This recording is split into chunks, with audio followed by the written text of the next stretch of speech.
So hi, welcome to the Guys Podcast. I'm Shane. I'm Glory. And we're here with. Hi, it's Damien. Hi, I'm Felipe. Hi, I'm Salem from the Requiem. And we're some questions there about their upcoming album, A Cure to Poison the World. So congrats on that, by the way. How do you feel about the response, the announcement so far? Very happy, very excited, a bit nervous, but super excited. Oh yeah. The album fucking rips. It's so Thank fucking you. good. Yeah. Thank you so Thank much. you. I had been seeing people talking about you guys online with the signing to Fearless, and I was like, I'm sure this band will come across my desk. I'm sure I'm going to check this out. And man, I should have checked it out as soon as the fucking signing went up, and everybody's like, this band's so good. I slept for too long, but I am no longer asleep. Man. Exactly. Thank Fuck yeah. So is there any meaning behind the album title or cover art? Yeah, it's we wanted to go for like a concept record at first, but then we realized how much work that was gonna be to like connect everything. So we instead went ahead with like more of a theme, and the theme of the lyrics and like the overall visuals and some of the things in our music videos is all connected to this like drug that it's like created in mass, and it basically it kills you, but it makes you feel really good while you're dying. So some like ecstasy combined with cyanide, and that's like the idea of the thing. It's like a drug that gets put out into the world, and a bunch of people start taking it, and that's what the cure to poison the world is. Gotcha. It's kind of badass. I mean, like it's not, but like that sounds really fucking cool. Yeah. Yeah. Oh yeah. It's funny, when we first made the single "Cure to Poison the World," people thought it was about COVID. Hmm. Was it that like at what time did the process for this kind of start? Well, the first single we put out was in February 14th of 2020, and that was "Cure to Poison the World," the song. And so we named the record "Cure to Poison the World" as in like a nod to that song. Gotcha. Okay, so has the record been done since 2020 or No, 2019? no, no, no, Oh, no. okay. I was about to Record, say, no. damn. We started working on the record at the beginning of this year. I feel like we started writing for it like late last year, but we really just started this year and finished it. Okay, Yeah, good. some of the songs are they span from like 2020 until now, but other ones are a bit newer. So but yeah, the record like we went in to do this year. Okay, hell Gotcha. yeah.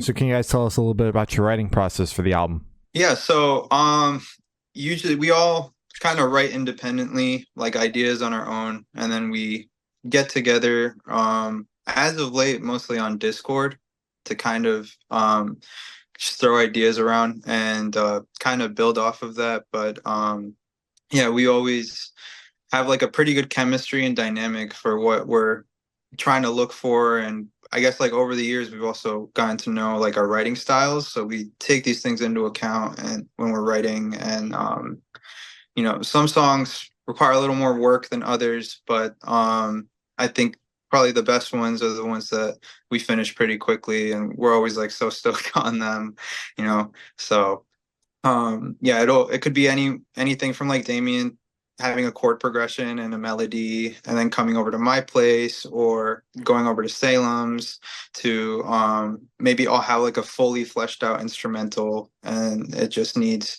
like some of Salem's work on it and Damien's, and vice versa with like Salem and his instrumentals. So Hell yeah. So was Discord kind of adopted because of the pandemic and then now it's just convenient, I guess? Um, kind of not so much. I think it was just out of convenience in general, just not Yeah. having to drive. And we all write for other people, and I have like software that can do that pretty easily through Discord, and so does Salem. So we figured it'd be pretty easy. We both use Logic, so like if I start a project, I could just send it over to Salem for him to add in what he wants to add. So Gotcha. Hell yeah. All right. Makes sense. Mhm. So what song off this album took longest to write, and which one is each of your own personal favorite? The longest to write, I think probably the last song on the album, Before I Go. And I don't want to say it took long, but it was a song that like we had brought fresh to the recording process. Like we went out and did the record in Jersey, and when we took the song out, we kind of just had like a chord progression that Damien wrote, and he had all the vocal melodies written for it, but we didn't even get to record a demo in time to bring out over there. So that song kind of came together while we were there. And I guess that one was the one that took the most work, but it also was very like gratifying and like how surprising it came together to sound just like so fucking good. It's definitely like a favorite of mine along with track 6. Oh yeah. Oh yeah. Where in Jersey did you guys record this? Belleville, was it? Yeah, we recorded in Belleville with Steve Evans. Gotcha. Because I'm from Jersey, so I didn't know if I knew who worked on it. I don't know Steve. Oh yeah, he's worked with a ton of great bands, from like Dillinger to Suicide Silence and Glassjaw. But he took over the Graphic Nature studio in Jersey that belonged to Putney, and before that to Machine. So Gotcha. Hell yeah. Mhm. And then everyone else's favorites? Yeah. I was gonna say, yeah, I think that before I go, it's the last track. That's the one that took the longest probably. And I think that's my favorite track too, because me and Felipe really try to tap into like the oldie type of feel in that one to make it sound really like 1950s, 1960s, and it was also the one I had the most fun writing, because we have just like such, and like I would say grandiose like parts in the song, like the guitar solo and like some of the vocal takes were like super like, I don't know, we try to make them really anthemic. Mhm. So yeah, no, I love that song. That's my favorite one for sure. Hell yeah. Hell yeah. I would say that my favorite would probably be either Cursed or The Difference Between You and Me is that I get the last laugh. Those are my two favorites. Yeah. Hell yeah. I like that song, and I like that song title. That one's solid. Oh, the long one? Yeah. It's so long. Yeah. Fucking awesome. So how'd the track list for the album come about? Did you guys write the opener be the opener, closer be a closer? Did you shuffle around and see what fits? What was that process like? We definitely wrote the closer to be a closer. The first song I think was the first song that we had for the album, because it was the first like single we had done that we were like, okay, we're not gonna get to put this out, since we're signing with Fearless, so we'll just save it for whatever we drop once we're signed. So I guess coincidentally that one ended up being the first one in the track list as well. But other than that, all the other ones were not planned. We kind of just had like a sit down with Kyle, who helped us mix the record, and we just went over which songs sounded the best right after each other, and that's how it came about. Fair enough. Mm-hmm. And then earlier you said that the beginnings of this record was a concept record. So what was kind of like the shift from going from concept to kind of like themed? That I felt some of the songs that we started writing in New Jersey, we only had the instrumentals, so the lyrics I had to write them while we were there. Mm. I didn't feel at the time the same way I was feeling when I started writing the lyrics for the songs that were gonna go on the record. So I didn't want to feel like I was being limited by a specific concept. I wanted them to be more so from different perspectives of different characters. So different songs are written from like different perspectives, but they all come together in this overall theme. So Gotcha. yeah. That's so fucking cool. Is a concept record something that you want to tackle at some point, or was this For kind sure, of like yeah. okay? Yeah, no, for sure. Probably the next one, hopefully. We've talked about that with Felipe, and I think I've mentioned it to Salem too. Kind of want to do something like very, very vaudeville and like a lot more theatrical than the one we're putting out now.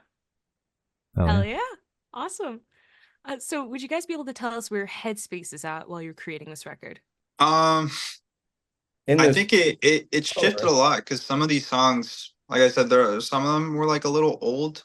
So I think like over the course of time, we also have just changed and matured as people, and a lot of different situations have changed in our lives, unrelated to music. So our headspace definitely varied, but I think it's still tied in thematically to the album, where like, the the overarching like themes on the record are like loss, um, with oneself, as well as like the loss of like friends and family members, and addictions, vices, and virtues, and things like that. And so, along with all those changes, I think we just tried to stay centered to the theme that this album is a metaphor for the struggles of youth.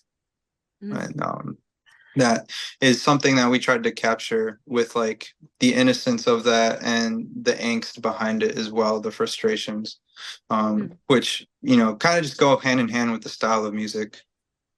Oh yeah. Sure. Salem, were you starting to say something when Felipe started to talk? Oh yeah, I was just asking if you meant like while we were recording or just the whole process. Like from start to finish. Yeah. It was just like a bumpy road, I would say, but yeah, it just had a lot of ups and downs, I'll say. Yep. Gotcha. That's Yeah. fair. Yeah. But for me, it was for sure up and downs before we got to New Jersey. But once we started out to work in the record, like over there, that was like some of the most fun I've had in a while. Probably like some of the best memories I'll have from now on. Is like that was kind of like the very beginning of actually doing music seriously for me personally. So it was really cool. But even while we were there was still some stuff that we like had to work on, but we pulled through. And I feel like the album, some of the aspects of the album and some of the songs specifically in the album will be a representation of that. Oh yeah. yeah. I'm happy to hear it was like overall like a really good Oh yeah, experience no, for it you. was super Yeah. fun. Yeah, Yeah. you only get to record your debut once, Exactly, Yeah. yeah. Especially with someone as cool as Steve. I mean, yeah, no, we'll forever have wonderful memories from that time. Hell yeah. So how do you guys recommend your fans to listen to this album for the first time? Should I do it in the car with friends, in the dark with headphones on? Is work album, party album? What do you guys personally recommend? Oh man, No, they gotta do it OG. They gotta steal it from the internet and put it on an iPod. Hideous like gummy headphones from Walgreens, and then like the Scully headphones. yeah, no, wear like a hoodie headphones, Yeah. Oh my god. I thought that was fucking years. and then just Oh man. Hold Fetal up in the corner and feel it. Yeah. It's funny you mentioned that because I was like, when we were first thinking of like the mock-ups for the album cover, in the back of it, I wanted something to say, to be played at moments of emotional devoid or some shit like that. So I don't know. I feel like definitely it's more of a for whenever you're alone type record because I would hope so that people listen to the whole thing front to back. But because some of the songs are hype, obviously you can check them out with friends and whatnot. But the idea of the whole thing is just to be kind of like a roller coaster because we tried to go out of our way to make every song different than the last one because we feel as though a lot of music has always been a band puts out an album, it's like every song sounds like what that band usually would do. um we wanted to in our debut record to make sure that every single song has their own like differences and their own uniqueness. So that way, whenever we approach a different sound in the future, our fans and people that listen to our music won't be like, "Oh, whoa, why do they sound like this now?" Because a lot of the time that can be very damaging for a band when people are used to just one sound that they do. Makes sense. So 100%. you guys are kind of using your debut as a groundwork for everything that you kind of want to accomplish with this band, and then each record will dive into a different sound. Exactly, yeah. And I mean, Yeah. me and Felipe and Salem have always been inspired by Bring Me the Horizon, for example, and that's a band that I feel like they've been doing that in their latest records, but at first they didn't. But because they do it so much now, no one's like, oh, like whenever they make a really electronic song or like a song that's like super like hype and shit like that. Makes sense. Yeah. Hell yeah. So this one should be super, super quick. Off the top of your heads, I want you guys to describe this album for new listeners in 3 words. 3 words each, 9 total, no more, no less. I would say raw Okay. for sure. A little sappy Mhm. with a lot of drive. Nice. Yeah. Hell yeah. Drugs for years. That's Hell good. yeah. Okay, yeah, That's good. yeah. I'd probably say like angsty. I was gonna say raw, And Damien said it, and I was like, fuck. But you have one. But yeah, angsty. Definitely like, yeah, sad. If you really look into it, yeah, at some points, Yeah. sad. And I guess vulnerable. Some of these songs are very vulnerable to us. Yeah. So yeah. Hell yeah. Perfect. Hell yeah. Well done. So in that same train of thought, is there a certain feeling or emotion you want listeners to have while going through the album? Varied emotions, like a roller coaster. Yeah, I guess kind of like not as alone as you would not listening to it. I don't know. Like I like connecting to the music that I listen to, and I would hope that people listening can connect to it as well with Yeah. whatever they're going through. So Yeah, makes sense. Sure. So, are you guys able to touch on any particularly challenging or standout moments from the creation of this record, positive or negative? For me, I would say it was the vocal performance of the whole thing. Steve is a very demanding producer. He tries to bring out the very best in whoever he works with, and I feel like I had never been, pushed that much before, and I'm very glad it happened because it was like vocal boot camp. I definitely came out of the whole process a much better singer. I have a lot more control now than I ever did before, because it was like 100 takes per song, like if not way more. Sometimes it was like 50 takes for like just one verse that we had to get right, because he mentioned, and something that will forever stick with me is that he mentioned that he didn't want like the perfect takes, like with like perfect pitch and whatnot. He wanted like the most genuine takes, the ones that felt more human and more like raw, with like much more grit than like how I was going for everything initially. Makes sense. Oh, yeah. I think a main challenge too was like when you sit with songs for a bit, sometimes you have like so many ideas for them in your head, or sometimes like some of these ideas don't translate as well, or maybe you're like on the spot in the studio and like you can't recall all of it. So I guess like a challenge was kind of coming to terms with like that not every idea is gonna manifest itself in those moments, but that there's still room to add them in like live or into other arrangements and songs. So Absolutely.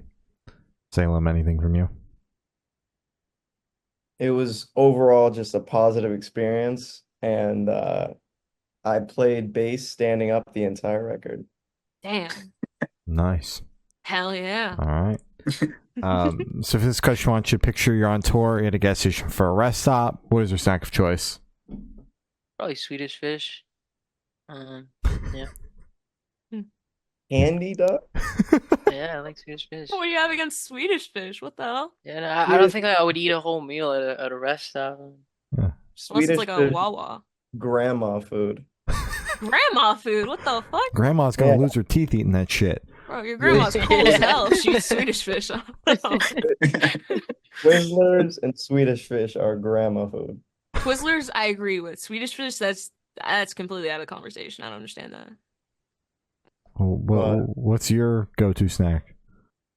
Probably a protein bar or something, or a. Protein cookie, bro. The protein cookie. Oh, those I've been switching to the bars The recently. Larry and Larry cookie. Lenny and Larry. Oh, Whatever. not exactly. There you go.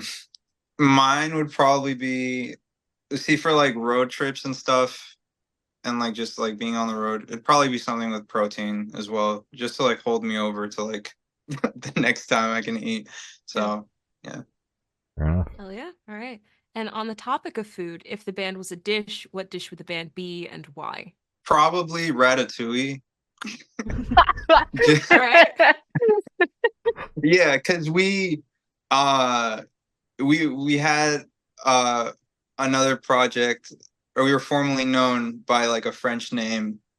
So I think at our essence would be like a French dish, but also Salem is vegan, and he's the only vegan, and I'm pretty sure ratatouille is vegan because it's just vegetables. So yeah, it is.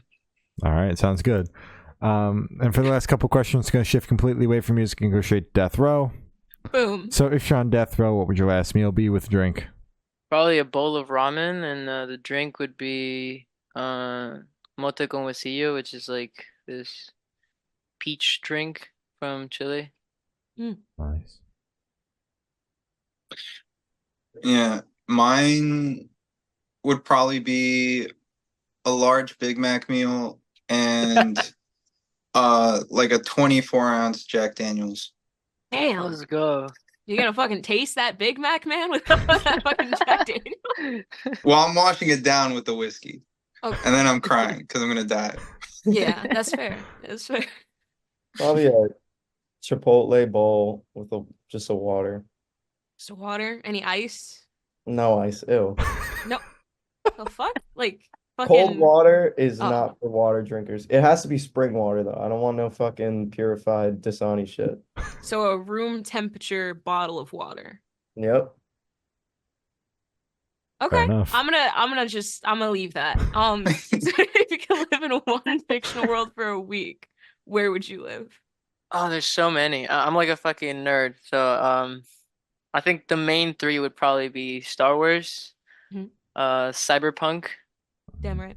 and Blade Runner. Ooh. Nice. Yeah, mine would probably be like Star Wars, specifically like Coruscant, in Oh, Revenge of the Sith, like in the opening scene. Yeah. Yeah. Hell yeah. Probably just like a Gregor Rocky movie or something. All right. Fair enough. Hell yeah.